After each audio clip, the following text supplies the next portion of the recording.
Welcome to the Stewardship Leader Podcast, brought to you by the Christian Stewardship Network. CSN exists to encourage, teach, and connect church and stewardship leaders to help them create and lead healthy stewardship ministries in their church. You can learn more about CSN at ChristianStewardshipNetwork.com.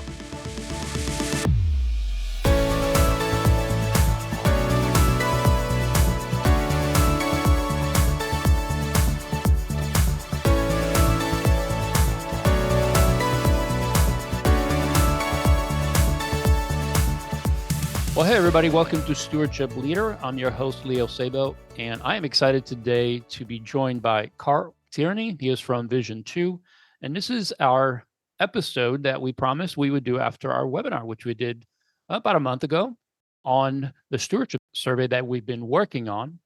And this is our final report and some recommendations and some resources that we're going to provide for you guys from this podcast. So I think you'll really find this episode helpful, and I hope the resources that follow will also be tremendously helpful for everyone.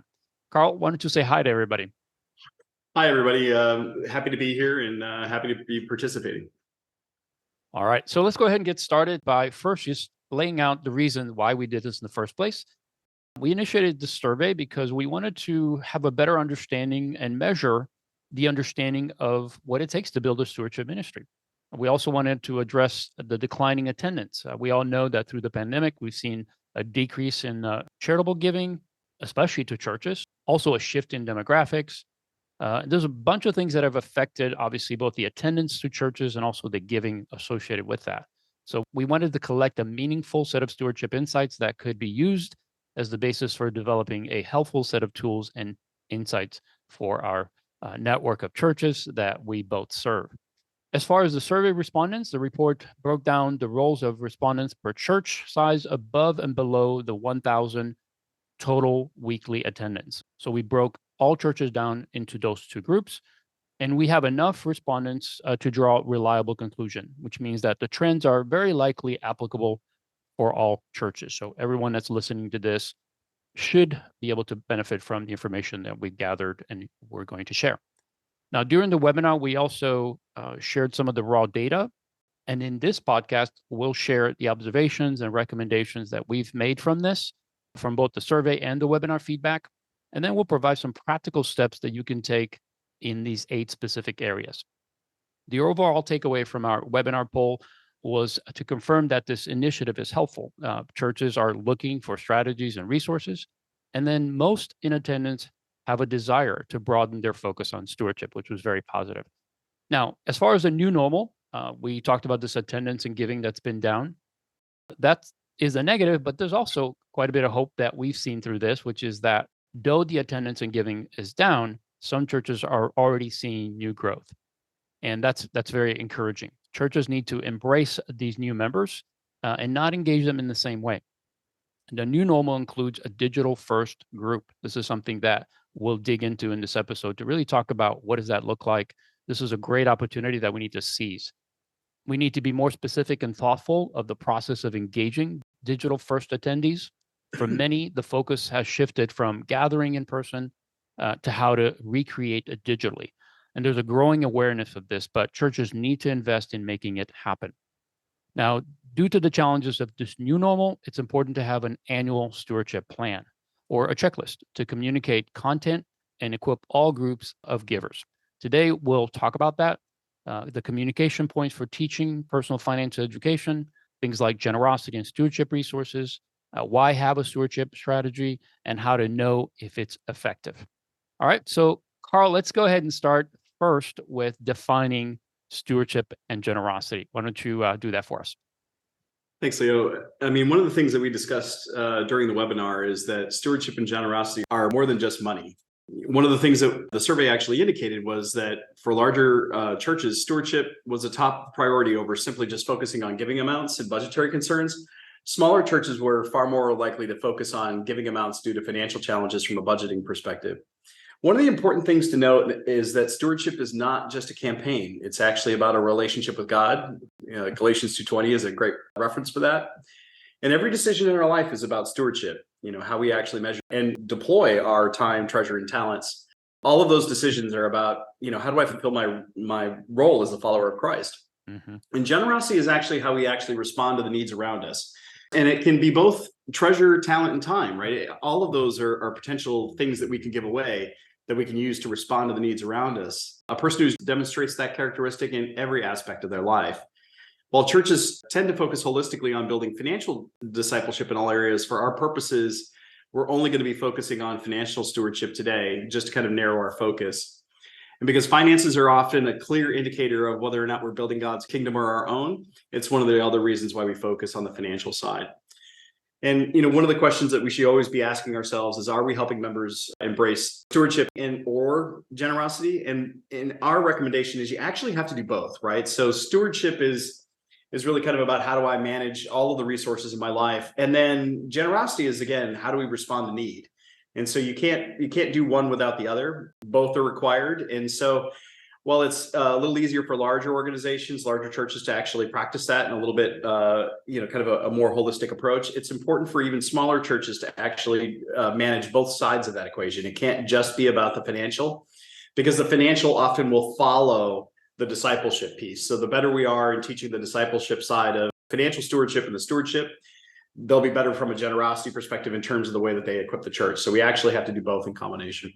Yeah, I couldn't agree more, Carl. I think that's the thing that pastors and churches needs to embrace, that we can focus on giving, but if we just focus on giving and not equipping people to be better and more faithful stewards, then even their giving will be very seasonal. It'll be very sporadic. When things get difficult, they'll stop giving. Whereas if we're teaching and training them to be good stewards and generous givers, then it's just who they are, and they'll give to their ability, and that's an important thing to understand.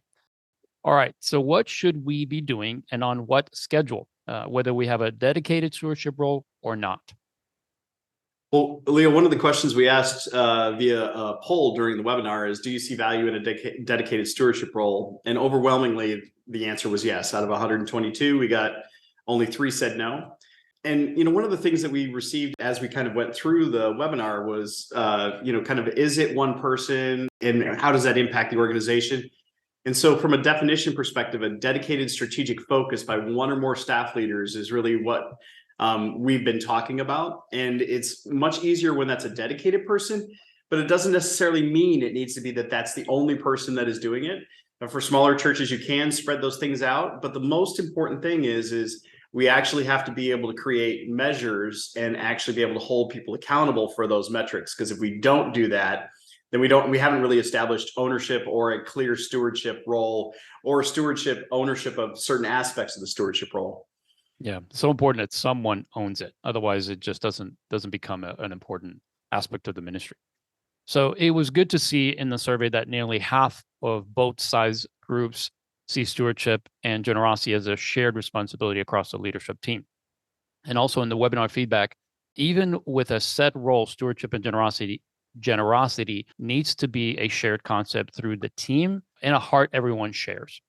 Yeah, we listed 3 main roles of a stewardship pastor: managing top donors, ministering generosity, and teaching financial discipleship. And the survey showed that the larger churches had much more focus on kind of education over general messages on giving, and are also more likely to have a dedicated stewardship role than smaller churches. Mm-hmm. As we looked at kind of and took a poll during the webinar, out of the 76 responses, we had 30% that said teaching financial principles was kind of the primary, one of the major responsibilities. The next one after that was ministering generosity at 19%. And then only about 5% actually said it was managing top donors. And then 46%, the largest response, was all of the above. Mm-hmm. Mm-hmm.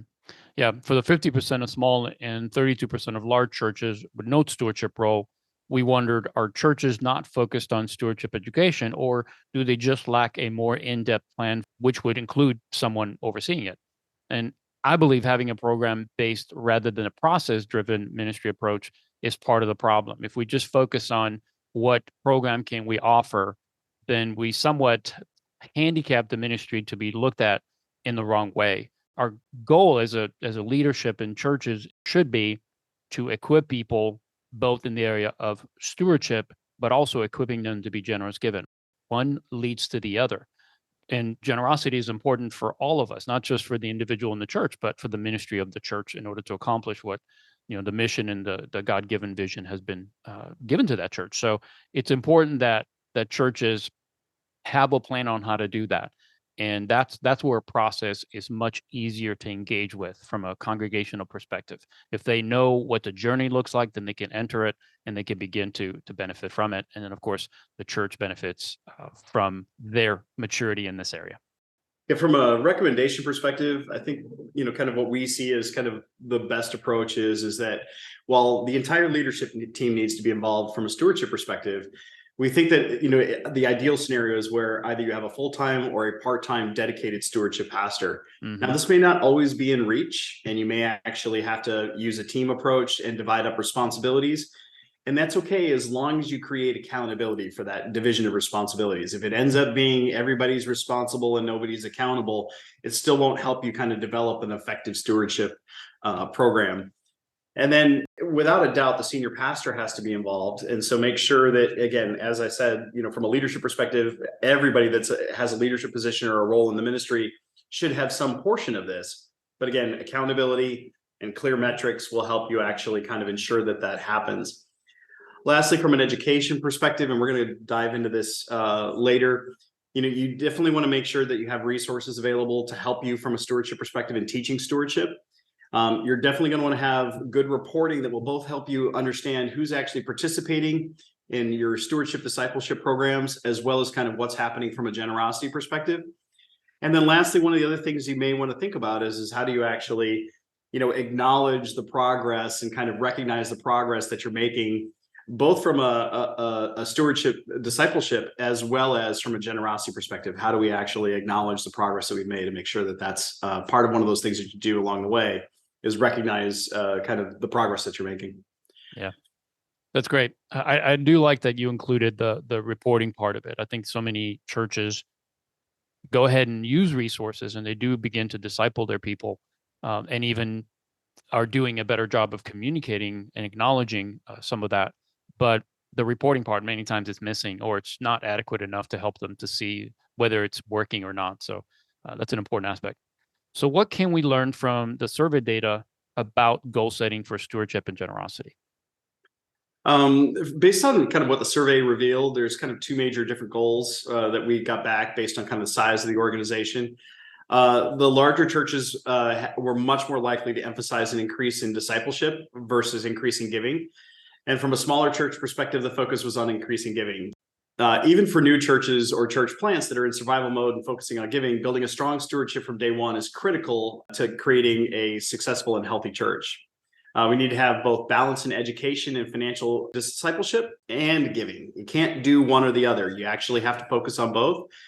And two drivers to kind of impact generosity to think about is one is how do we describe the impact of what generosity is doing, right? So if generosity is a response to need, right, to a response to the need around us, if we're not expressing what those needs are, it becomes very difficult for people to actually be generous. So it's on us to actually describe the impact or kind of the need for generosity as leadership inside the church. And then the other thing that's important to recognize is that we also have to, from a generosity perspective, we also have to recognize where people are at. And that's part of the reason why financial discipleship is important, because that's about how we actually create the ability to be generous. That stewardship side teaches us how to actually create the ability or capacity to be generous. Yeah, that's good. Now, our recommendation, of course, as far as setting these specific goals is number one, you have to have the ability to know the number of people that are going through your financial training in a particular year. It's important that we measure, are we moving people down this path? This is a journey, so it's going to take time to get everyone engaged and through it.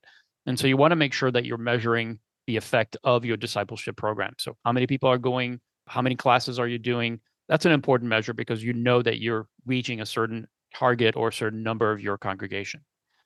Also, new givers, how to engage them. You have to look at different ways to do that. Is it through weekend messages? Yes. Discipleship program on giving? Absolutely. Demonstrating impact. As Carl said, this is an important part of making sure that people understand what they're giving to and that they're motivated to do so. And it's best to use more than one approach to increase engagement. It could be attending a class, but it also, of course, could be coming from the pulpit and in so many different ways that you want to communicate this need for them to engage in giving. I think there's kind of 3 or 4 key generosity metrics you can look at too, as you're looking at from a generosity perspective. One is kind of giving frequency and consistency. Am I a regular giver, irregular? Kind of, what is kind of my frequency and the consistency of my giving? Of course, the gift amount, while it's interesting, but seeing, kind of where people are at and is their generosity increasing, especially if they're new and they may have just attended their first membership class. Kind of what is the overall total giving, which is of course kind of the financial health of the church and understanding what our capacity is and our budget is. But I think one of the other key metrics is also understanding what is the giving participation, right? It's not just about how much a household is giving, it's whether or not they're giving at all, right? Because that's also a good indicator of whether or not we've done a good job of describing impact and creating an opportunity for people to be generous and recognizing that generosity is needed. And the other is have we done a good job of teaching discipleship? Like, this is important for you to help build the kingdom of God. And if you're not actually on the program side teaching discipleship or teaching stewardship, then that also is going to show up in whether or not households are all, what your household participation level is. Yeah, that's good. So from the survey data and the feedback, let's talk about developing that communication strategy. What does that look like? I mean, it was definitely positive to see education was a top response for both groups. 52% of smaller churches and 41% of larger churches, basically in the survey, said that their messaging was a little bit random throughout the year. But either way, communication strategy has to be intentional. And it may have been our question that was not clearly phrased, but we want to, from an approach perspective and kind of thinking about it, we definitely want to have a communication strategy that's intentional. And it can't just be give us some money and here's what we're trying to do this year. Again, it has to be kind of a little bit more thoughtful and help to understand the impact of what generosity would do. From our recommendation perspective, this is really where creating an annual plan of how I'm actually going to grow stewardship and provide engagement that inspires members. I should be sitting down and thinking about that at the beginning of the year or just before the beginning of the year, especially when I'm starting to think about budgeting and all of those things, because budget should get coordinated with kind of what is, our communication plan, our stewardship plan for the year. And then we want to communicate throughout the year. We definitely want to promote seasonal opportunities, pieces around into the holidays, potentially Giving Tuesday, other opportunities for us to gauge in kind of, seasonal pieces. But we also need a consistent message throughout the year. It can't just be every once in a while or when we get stuck or, we have a shortfall that we then start talking about generosity, because this is about generosity is a little bit like a muscle. We have to train it. And if we don't have a consistent program that runs throughout the year, it's very difficult to kind of improve the strength of kind of our generous hearts if we're not engaging in a consistent process from a communication perspective. Yeah, you also have to think about doing an year-end evaluation. So you put this plan in place, you're doing this throughout the year, but then you have to come back to the end of the year and compile all your giving and stewardship data and share results with your leadership team as you plan to then again have a strategy for the following year. If participation was low, how can you better communicate the benefits and impact of the education? Always remember to focus messaging around impact, perhaps with testimonials of those who did participate. If participation was encouraging, consider the next level of education to begin implementing.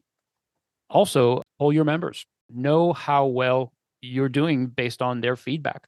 Are they telling you that they're missing certain resources? Do they need additional resources? Ultimately, you need to ask, how well do you think the church is doing in stewarding the resources we are given? It reveals how well you are discipling and moving people on this journey of stewardship. All right, so we got a lot of questions about resources. This is something that we consistently do. So what makes financial curriculum good, acceptable, and how to evaluate its effectiveness for your church?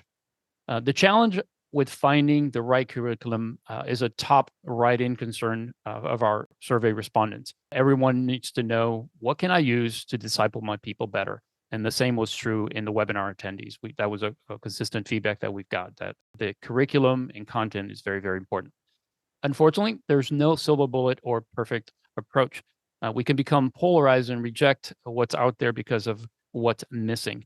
And I'm as guilty of this as anyone else. When we look at financial education, it's spiritual and it's also practical. And it's hard to find that balance between finding the right curriculum. Many times we think, well, this is great, but it doesn't have enough spiritual content. And then we can look at something spiritual and we can say, well, yeah, but it doesn't have anything practical. So how do people actually engage in a practical way to live this out? People get polarized and reject resources for that reason. I know I've done it, but you need to understand that FPU, for instance, is not spiritual enough, but it really wasn't designed for that. It's designed to help people with practical money, ideas, and understanding and tools. And then Compass, for instance, it's maybe not practical enough. It's very spiritual, but it was designed that way. So why not allow both of these to be resources that you're offering? And sometimes you have to look at a curriculum and decide, yes, it's missing certain things, but how can I adapt it to make it fit my scenario? Again, there's no perfect one curriculum that's going to accomplish the job. What's important for us as stewardship leaders and as church leaders is to find something that we can think through. How will this fit in this particular part of the development of a steward? And if I can do that, then I can offer curriculum and adapt that curriculum so that it's accomplishing one step on that journey to better stewardship. So, Carl, what kind of recommendations can we make here? I think the first one is you are far better off to use an existing resource and then creating your own. It is a very, very difficult process to build curriculum. It always looks very easy from the outset until you actually have to dig into it, and you can find yourself struggling with it for years to get it to the point where it actually is doing something that you may have been able to get off the shelf with a little bit of tweaking and do much faster. So from a curriculum perspective, I would pick the one that gives you kind of the 80 or 70% of what you're looking for, and then figure out how to kind of weave in the other things that you're missing, whether it's more practical examples or more spiritual. But regardless, you definitely want to start off with picking a good average program and augmenting it, then trying to build your own program from scratch. Yeah, I couldn't agree more. I've done both, and I can tell you, I agree with Carl 100%. It's so much easier to take something off the shelf and adapt it than to build something from scratch. So, how do you evaluate what resources or content to use? Well, I think primary, you have to make discipleship the focus.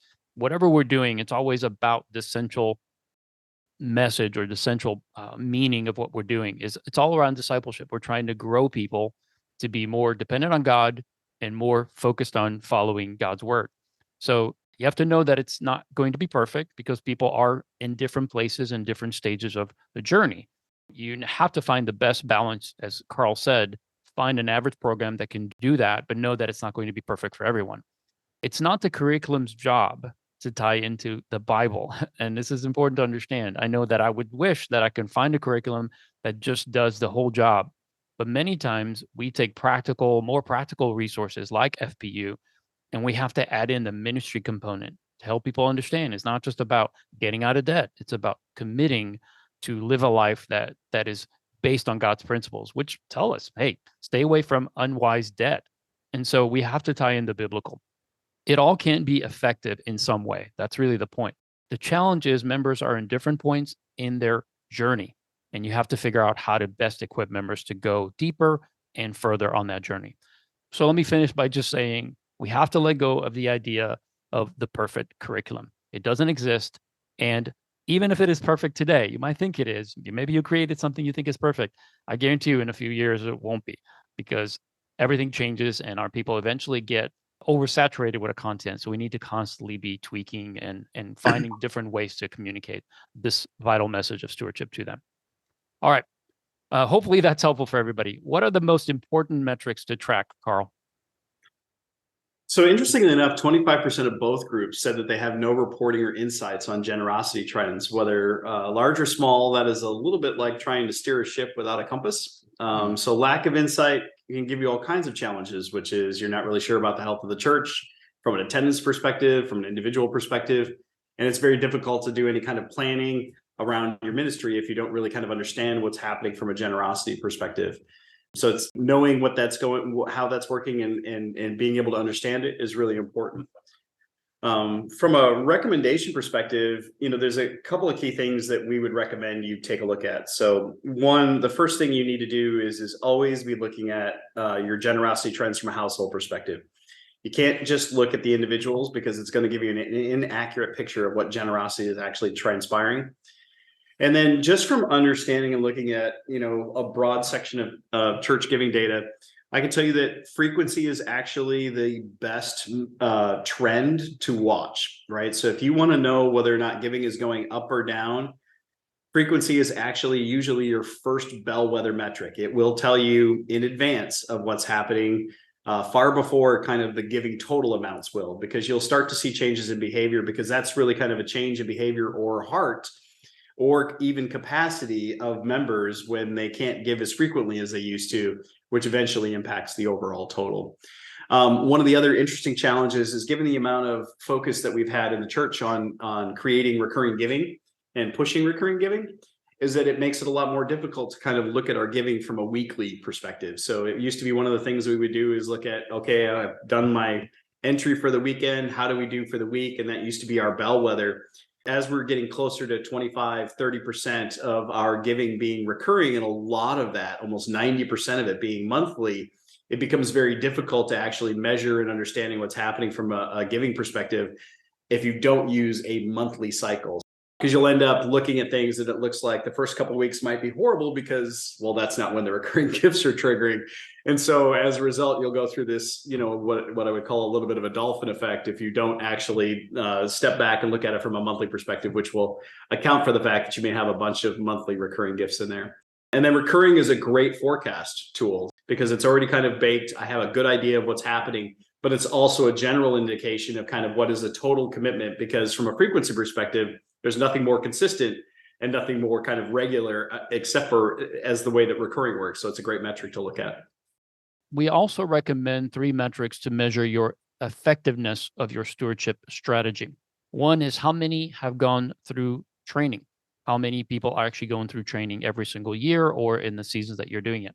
How many of your attending households are giving? As Carl said, households is better than individuals. And then last, what frequency are they giving? Is it regular, irregular? Is it reoccurring? So those are the recommendations as far as the metrics that you should be measuring.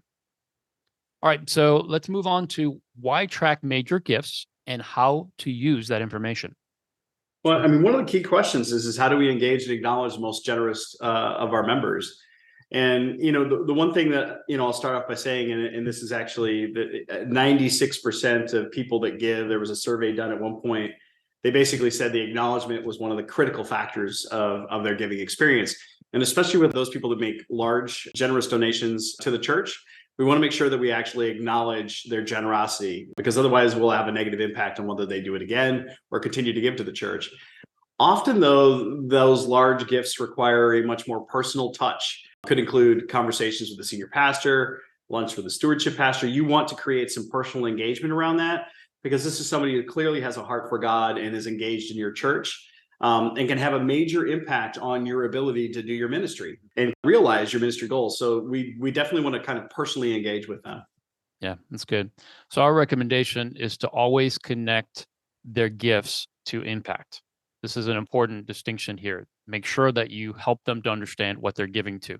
And then some of the common missed opportunities with top donors include getting them involved before kicking off a capital campaign. Their buy-in will help others buy in. They're usually influencers. They're people that if they can catch the vision, then it's easy for them to share it, and it's easy for other people to tie into that vision and also contribute. Also, another missed opportunity is discipling them. Giving is not just about their money. There's other things that these folks, just like the rest of us, deal with. Sometimes it's pride, it's ego, it's control, it's family dynamics. There's challenges in all our lives, and they are no different.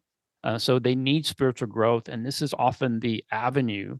Finances is usually the avenue that can be used to help them grow, because they're going to be open to that conversation. They're looking for answers, and that's where a pastor can come in. And as Carl said, when you're having lunch with these folks, when you're having that connection point, almost a one-on-one with them, that gives you opportunity to help them grow spiritually. And then the last one is capturing testimonies. Generous Giving and Gospel Patrons are 2 organizations that have done this really well, that prove the fact that, when you see people give, when you see these generosity stories, you are motivated to give. And so using this testimonies and capturing these testimonies and sharing them with the rest of the congregation is so important. But specifically to this group, because as these 2 organizations have proven, all they do is just bring people into an environment where they can hear stories of other generous givers, and they're motivated to make some significant changes and give way more than they've been in the past. So we cannot miss these opportunities. It is a high time a high touch ministry with high capacity givers, and we just need to be intentional about how we minister to them.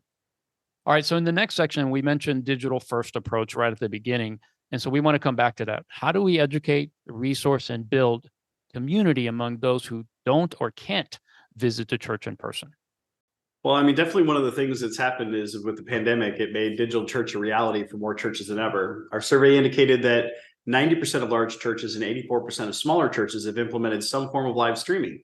However, the majority of respondents have little or no tracking of what's actually going on with that live streaming facility. From a post-COVID attendance perspective, hovering at around 50% of where it used to be, we must create a strategy that includes those who don't, won't, or can't attend worship or educational opportunities in person. And we have to think about ways of building community around digital first attendees. Our recommendations are, from a strategy perspective, that you not only implement your stewardship education, but you also must figure out a way to do that from a digital first perspective. And that includes both communication, giving opportunities, reporting, and being able to understand what your digital attendance is, and then also education. And I think that's one of the big things that people need to be thinking about. Leo, what are your thoughts on online education? Yeah, it's a difficult one for sure, especially when you're talking about connecting with people that may even be in different states. There are some of the mega churches have large online campuses, and the people that attend these online campuses that consider themselves part of the church, they're basically members of this church, and they're all over the map, and some of them outside of the U.S. But you have to consider that whatever you're doing in person, if you're offering a class in person, how can you tailor that to an online engagement? There are many of the curriculums that are available and more that are being created that do have an online component. And I can think of a few right now that you can do an online small group, right? You can get together every week for an hour, hour and a half, discuss the lessons for that week and grow together. So think about those kind of things. They're already available. More can be created for those churches that have the ability to create these resources. Then by all means, when you're doing the creations to do them in person, make sure that you also think about how would we deliver this in an online format. And then for those smaller churches that don't have those resources, there are those mega churches that have those resources that make them available for free. So by all means, connect with them, connect with some of our leaders in CSN that have already created these resources. And that way we can help you to engage with that and use it until you're ready to create your own or find something else that works. So there is content out there for it. But I think what Carl and I are really trying to emphasize here is that you need to put it as a priority because more and more people are engaging that way. Even the people that are in your church are engaging that way, that they're going to want to do something online many times rather than coming in person during the week. So we just need to adapt to that and not hope that it'll change. It won't change. It's moving in that direction. We need to be prepared and keep moving in that direction ourselves. All right. So as we close this out, we want to talk about the 5 key takeaways, which we did share in the webinar, but kind of as a final suggestions or takeaways that we want you to walk away with. This is something we want to cover real quick before we end this podcast. So healthy stewardship in a congregation rarely happens by accident. The foundation of a strong culture of stewardship and generosity is established through leaders, strategy, resources, and intent. I hope you really understand that. It's not going to happen by accident. You do have to be intentional, and that's across the board, both in teaching it and also helping people to apply it in stewardship and in generosity. So number one, leaders must understand the difference in stewardship and generosity. We started with that. Defining these different but related biblical concepts is critical to effectively motivating leaders and members to take steps to grow both individually and as a body in these areas. One of our other key takeaways is churches of all sizes can benefit from an intentional stewardship and communication strategy. Stewardship and generosity can be taught and nurtured through education, consistent messaging across leadership, and some level of staffing, focus, and accountability. It has to be both staffing and accountability dedicated to the ministry, whether that's full or part-time. Yeah. So number 3 would be that strategy intent matters. To be effective, stewardship goals must prioritize the biblical intention of stewardship, a growing trust and commitment toward God. That's really the ultimate focus for our people. We want them to trust God more, and not just simply the church's financial budgetary concerns. Yes, that's important. But if we put people first, if we help them understand God's word, we help them become better stewards and teach them what generosity looks like, then they're going to be just gradually becoming more generous and more faithful. And the church's finances and all of that will come into alignment. I believe that when we serve people in this area, they're going to be the ones that are going to support the mission of the church. What's number 4, Carl?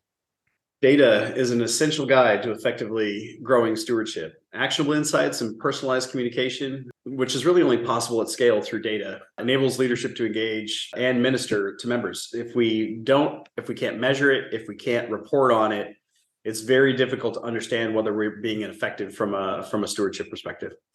Yeah, and number 5 is the one we started with. We'll end with it. The times call for both an in-person and online approach to engaging your members. Economic shifts and demographic changes demand a more diverse approach to engaging with your people. And this is going to continue to move in that direction. So we do encourage you to take a proactive approach to this because there are a lot of people out there, and there's a great opportunity to reach more people for Christ and bring them into a relationship with God when we help them understand this very basic but very important aspect of stewardship and generosity. It's central. It's central to our lives, essential to our discipleship. And we believe, and I believe you agree with us, that we need to do everything we can to make that work for every person that's out there that needs to hear this message. Carl, any last words before we wrap this up? No, I really appreciate the opportunity to spend time with all of you and share our thoughts and insights into the survey. And thank you so much for your time. Well, as we continue building out this exploration, we would love to hear from churches that have made intentional changes or put a deeper focus on their stewardship strategy and what that outcome was. We want to hear your stories. What are you doing and how's it working? We also appreciate your questions throughout this initiative. We couldn't answer all of them, but watch for an email that we're going to send with a link to the final report and some additional resources. Some of those will answer your question by offering different resources that will provide those answers. We'll also continue to address and prioritize questions throughout the year. So we just ask that you would continue to engage with us, ask us questions. Again, you can send any stories, any questions, any success stories to info@christianstewardshipnetwork.com. That's info@christianstewardshipnetwork.com. And the other thing that I want you guys to just kind of keep in mind is that we are going to do this again next year. So when we do that, please, please, please engage with this, answer those questions. The more churches we get engaged with this process, the more we can learn, the more resources we can develop to help all our churches become better at this. As a kind of a last call to action, we're here to serve you. And so we would love for you to connect with both our organization. Vision 2 is a giving solution that facilitates generosity and supports stewardship efforts. These guys are prepared to help you understand both the metrics that help you to gauge the impact of your ministry, but also to give you strategies on how you can communicate better, how to decipher the information that you're gaining from this data so that you can have a better stewardship strategy, you can set better stewardship goals, and of course, have more engagement in that area of generosity from your people. And then, of course, for us, CSN, we're here to serve you as a church leader to help you and equip you in any way that we can in this area of stewardship and generosity. Probably the best way that you can do that is attend one of our events. And of course, become a member. We've launched this membership just a few months ago, and that's just going to continue to grow, continue to be a resource for everyone. And we think it's a very low cost, high value proposition where you can come connect with other stewardship leaders. You can have access to content, to resources, and of course, to the knowledge of the network that's going to help you to take next steps in your ministry. So really highly encourage you to become a member. Visit us at christianstewardshipnetwork.com, and you can go to vision2.com and benefit from all the resources and their services that Carl and his team provide. Thanks so much for being with us. I hope that this was beneficial for everyone. Be looking out for that email we're going to send you with all the information, the report, and the additional resources. Thank you for joining us. Please share this with someone else, another church leader that might benefit from these resources. And we look forward to seeing you next time on Stewardship Leader.